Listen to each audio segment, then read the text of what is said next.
Okay, we had a good question. What is going to happen this morning? What happens next? What happens on the way to the operating room? What happens in summary in the operating room? How do you wake up? How do you go to sleep? When do you see the family again? What's the recovery room like, and what's happening on the floor, and how does that all work, so to speak? And so a good summary of that might be worthwhile for you to hear, and also for us to tell other patients, because it's kind of a question that you could understand a lot of people would want to know the answer to. So this morning we talked for an hour or two. Again, our intention is to spend time with you, okay? Even if we really don't transmit a lot of information, the idea is for us to just kind of sit and chat and shoot the breeze. And I kind of have the feeling that I would be better off in kind of a rocking chair, and us maybe sitting around maybe with our feet up just chatting, because this is kind of bonding. And I'm almost thinking of going around a campfire, and maybe we should take off our shirts, or well, maybe not. But anyways, it's an idea that we spend time with one another, because as we talked about, this is part of building that doctor-patient relationship. It's me repetitively emphasizing my commitment to you and to the quality of care I deliver to you, to tell you that my emphasis in everything I do is to take good care of you.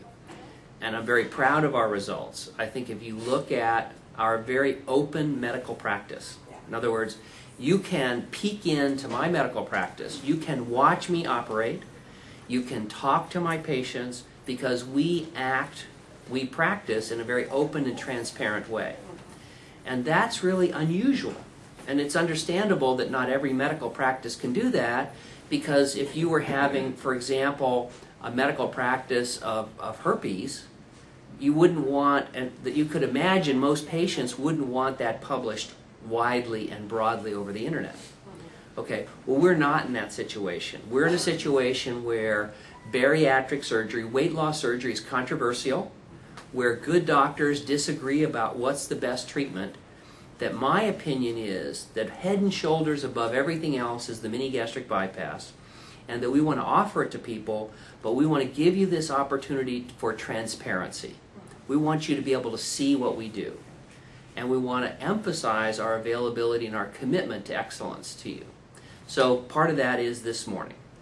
Now after that, something else kind of negative happens, which is we're going to operate on the people today, one person after the other. Okay, well that means that you're really fortunate, you're first. Yay! But that also means somebody else is last. Right. Oh, sorry. And we're going to have an auction later if you want to try and move up. Actually, I thought about that. I got $20, I got $20. Now we think that's bad that you have to wait. On the other hand, you can kind of see how the cases go during the day, and we think that's advantageous. But we think that that disadvantage is offset by the tremendous advantage of being able to sit in a group like this. We've done it this way for years. We have heard from patients over and over again that to be able to listen to other people who say, I have struggled with my weight. I'm not a bad person, a weak person, a sick person. There's nothing wrong with me other than I'm heavy. And to be able to see across the room people who are successful, intelligent, kind, honorable people like yourself, and see they've made the same decision is valuable this morning. And it's also going to be valuable later today. After the surgery, you're going to bump into this same group upstairs. You're going to see them in the hallway. One of them might be your roommate during the night. And so that when you have, it hurt when I swallowed. Is that okay? Oh, yeah, I got that. Oh, all right, okay, fine. It hurt on the side when I take a deep breath. My shoulder hurts. Is that okay? Oh, yeah, I got that. Okay. And I'm not walking. I don't want to get up and walk because it hurts. Oh, you got to get out of bed.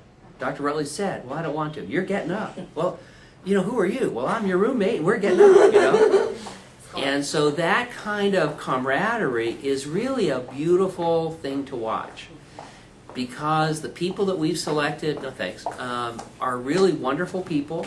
The screening process we put you through, we know that most of you really are bright, intelligent, kind, and good people, and you've seen that because you've talked to a bunch of my previous patients. And aren't you kind of impressed? Yeah. that most of the patients you contacted, maybe almost all of them, are really pretty nice. They're willing to go out of their way to talk about their weight with you and bowel movements and what they eat and whether they threw up with a stranger. Right. It's a little bit like that movie that you may remember. It was out called Pay It Forward, where somebody did something nice, and then somebody turned around and did something nice to somebody else. There was a kind of a commercial like that for insurance or something like that, where somebody picked up a cup and somebody helped somebody with a bag of groceries.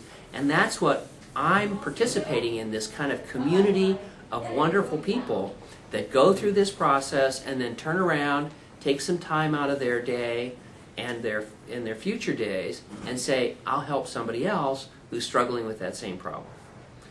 Because when you were thinking about this surgery, how did you decide to have the mini gastric bypass versus the lap band? Well, that's hard. well, it is hard for a lot of people because there are a lot of good doctors who prefer the lap band and recommend the lap band.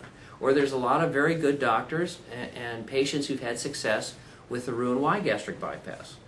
And so when you're going through that, it could be that if we had this very private kind of normal medical practice, you would be able to contact me and I would say, oh, the MGB is great. But we do something very different and very unusual, and as example by these cameras this morning and the internet this morning, what we do is we turn around to our patients and say, without me in the room, talk to a dozen of my patients. If you want to, talk to 2 dozen. If you want to, talk to 100. If you want to, talk to thousands of my patients and ask them their results with the mini gastric bypass and compare that to patients who've had the lap band or the Roux-en-Y. So part of all that includes the fact that you're all having surgery today and that someone is first and someone is last. And that's a disappointment for the patients who have to wait a bit, but the overall benefits we have heard from our patients is really very positive. Now, as the patients get lined up, they're going to go through what you have already gone through. They're going to get a lovely Dior gown. See, the internet can't see you. They don't know that it's... they get an IV. They get their IV medications.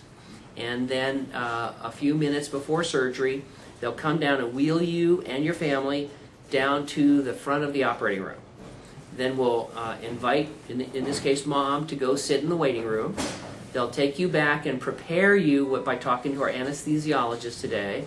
The nurse will talk with you, and then you'll have your surgery by going to sleep in the operating room. When you wake up, about 30 to 40 minutes later, you'll be kind of sleepy and groggy, and we'll take you to what's called the recovery room.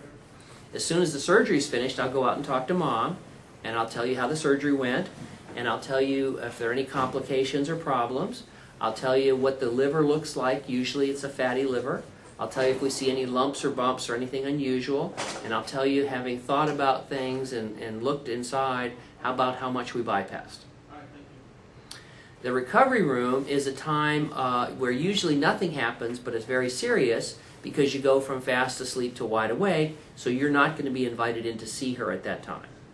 So there'll be about an hour or two where you're in recovery room, recovering, and the nurse just watching all those vital signs that you see on the medical shows on TV. So you'll have an electrocardiogram, boop, boop, boop, and you'll have a blood pressure monitor, and you'll have an oxygen monitor. The oxygen saturation in your blood will be measured, and that's critical, especially in heavy people who've had anesthesia. And we'll measure all those things until the anesthesiologist and the nurse have declared that you're back. Okay? When you're 100% back, they pull off all the monitors, and they roll you upstairs in your bed to the 4th floor. And that's when Mom will be able to see you, and that's usually 2 hours after I've talked to you.